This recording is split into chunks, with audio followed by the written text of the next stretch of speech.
Israel estava à deriva. Sob o reinado de Acabe, o povo escolhido tinha se retirado completamente de Deus, de seus antepassados. Jezabel, a esposa do rei, era uma mulher determinada e implacável, que não apenas dinâmica o culto a Baal, mas também perseguiu aqueles que permaneceram fiéis ao Senhor. O povo, confuso e dividido, oscilava entre dois caminhos: servir ao Deus de Abraão ou se submeter à influência crescente da idolatria. Elias, o profeta do Senhor, era uma voz solitária em meio ao caos. Ele já havia enfrentado Acabe antes, profeticando uma seca severa como julgamento divino. Agora, após anos de aridez devastadora, Elias recebeu uma nova direção de Deus, confrontando diretamente a idolatria que devastava Israel. Guiado por essa missão divina, Elias partiu para encontrar o rei. Quando os dois finalmente retornaram, Acabe o acusou. Então é você o perturbador de Israel. Elias, com coragem e firmeza, respondeu: Eu não tenho causado perturbação em Israel, mas você e sua família, porque abandonaram os mandamentos do Senhor e seguiram a Baal. Então, Elias lançou o desafio: Reúna todo o Israel no Monte Carmelo, junto com os 450 profetas de Baal e os 400 profetas de Azerá. Lá veremos quem é o verdadeiro Deus. Acabe, embora relutante, específico. Era um convite impossível de recusa. A tensão crescia à medida que a convocação para o Monte Carmelo se espalhava. Todo o Israel aguardava ansiosamente o desfecho. O dia tão esperado chegou. O Monte Carmelo, imponente contra o horizonte, tornou-se o ponto de encontro para uma multidão ansiosa. De um lado, os profetas de Baal, vestidos com roupas cerimoniais e armados com cânticos e rituais. De outro, Elias, sozinho, mas firme, com a convicção de que o Senhor estava ao seu lado. O povo de Israel, dividido entre a idolatria e a fé no Deus de seus antepassados, observava em silêncio. Elias ergueu a voz, rompendo a tensão. Até quando vocês vão oscilar entre duas opiniões? Se o Senhor é Deus, sigam-no, mas se Baal é Deus, sigam-no. O povo permaneceu calado. O desafio foi então apresentado. 2 altares seriam construídos, um para Baal e outro para o Senhor. Cada lado prepararia um sacrifício, mas não colocaria fogo sobre ele. O verdadeiro Deus seria aquele que respondesse enviando fogo dos céus. Os profetas de Baal começaram. Desde a manhã até o meio-dia, eles clamaram, dançaram e gritaram: Ó Baal, responde-nos! Mas não houve resposta. O céu permaneceu silencioso e o altar permaneceu intacto. Elias, observando a cena, provocou-os com ironia. Gritem mais alto. Talvez Baal esteja meditando, ocupado ou viajando. Quem sabe, ele está dormindo e precisa ser despertado. Enfurecidos, os profetas de Baal intensificaram seus rituais, até cortarem-se com facas e lanças, como era seu costume. O sangue fluía, mas Baal continuava mudo. Quando chegou a hora do sacrifício da tarde, Elias pediu silêncio. Ele sabia que o verdadeiro desafio estava apenas começando. O povo, ainda em silêncio, observava enquanto Elias se aproximava do altar abandonado do Senhor. Ele o reconstruiu com 12 pedras, simbolizando as 12 tribos de Israel.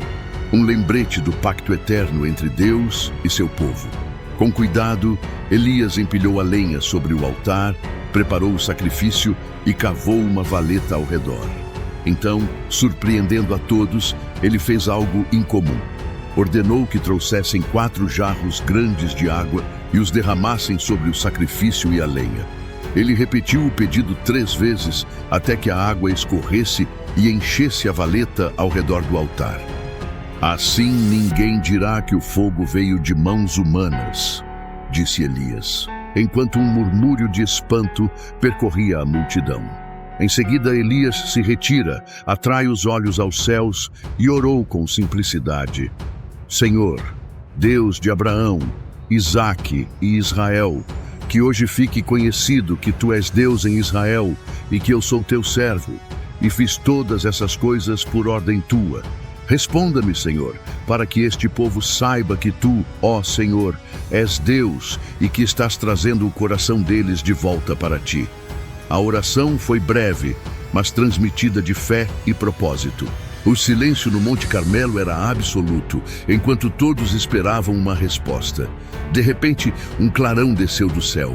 O fogo do Senhor caiu, consumindo o sacrifício, a lenha, as pedras e até mesmo a água na valeta.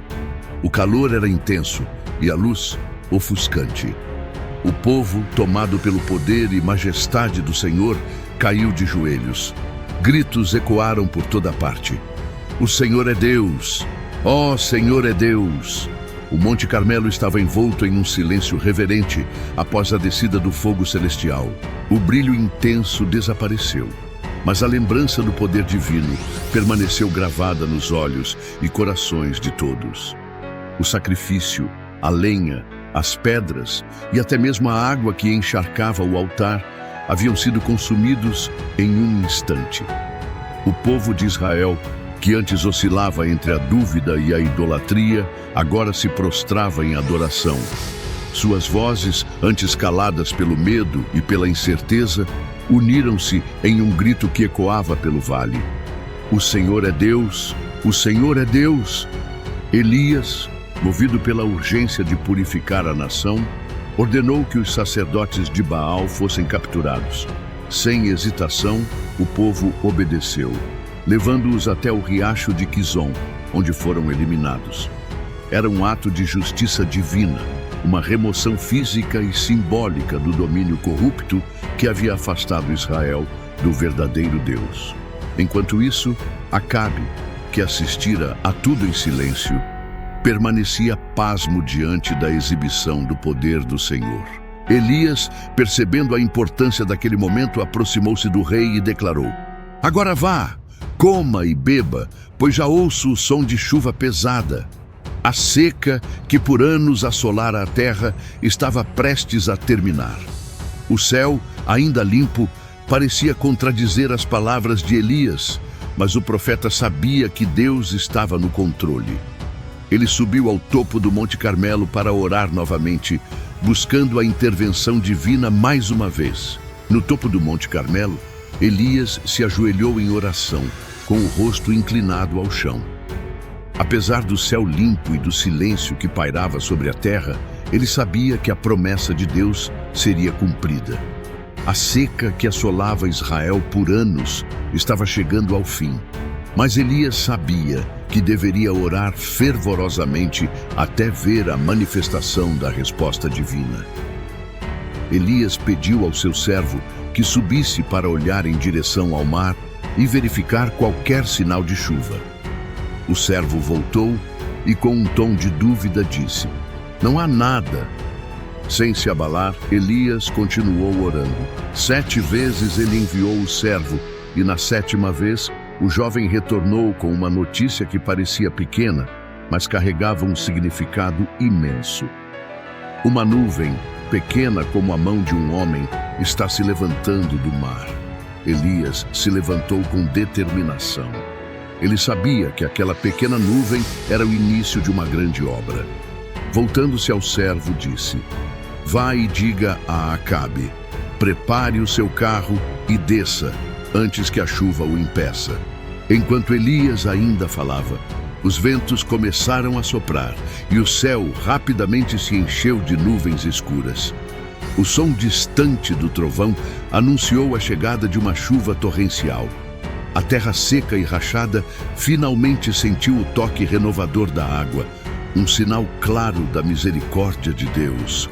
Acabe partiu em seu carro de guerra em direção a Jezreel, mas Elias, movido pelo poder do Senhor, correu à frente dele. Era um momento simbólico. O profeta liderava o rei, guiado pela força divina, que agora renovava a terra e o povo de Israel. O Monte Carmelo ficou para trás, mas o impacto do que aconteceu naquele dia ecoou por toda Israel. A chuva, tão esperada, lavou não apenas a terra ressecada, mas também os corações do povo. Era como se a presença do Senhor tivesse renovado não apenas o solo, mas a fé de uma nação inteira. Para Elias, aquele momento marcou uma vitória significativa em sua missão como profeta de Deus. No entanto, ele sabia que a batalha espiritual de Israel estava longe de terminar. A idolatria, tão profundamente enraizada, não desapareceria em um único dia. Mas o evento no Monte Carmelo era um marco. Ali, diante dos olhos de todos, Deus havia demonstrado seu poder, sua soberania e sua disposição de responder àqueles que clamam por Ele com fé sincera.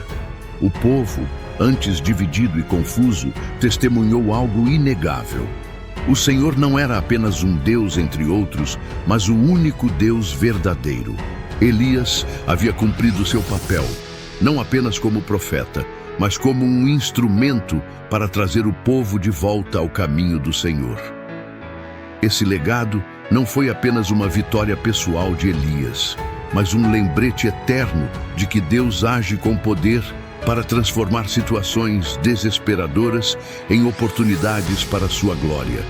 A história do Monte Carmelo seria contada de geração em geração, inspirando outros a confiar em Deus, mesmo em tempos de grande oposição.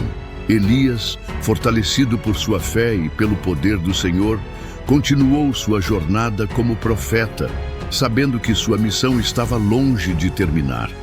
Mas ele caminhava com a certeza de que, em meio às lutas e aos desafios, o Deus que respondeu com fogo no Monte Carmelo nunca abandonaria o seu povo.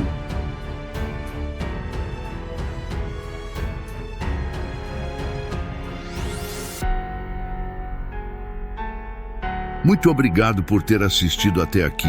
Se gostou desta história, deixe seu like, comente, compartilhe, se inscreva no canal e ative o sininho para receber todas as nossas histórias da Bíblia. Deus abençoe você e a sua família. Até a próxima.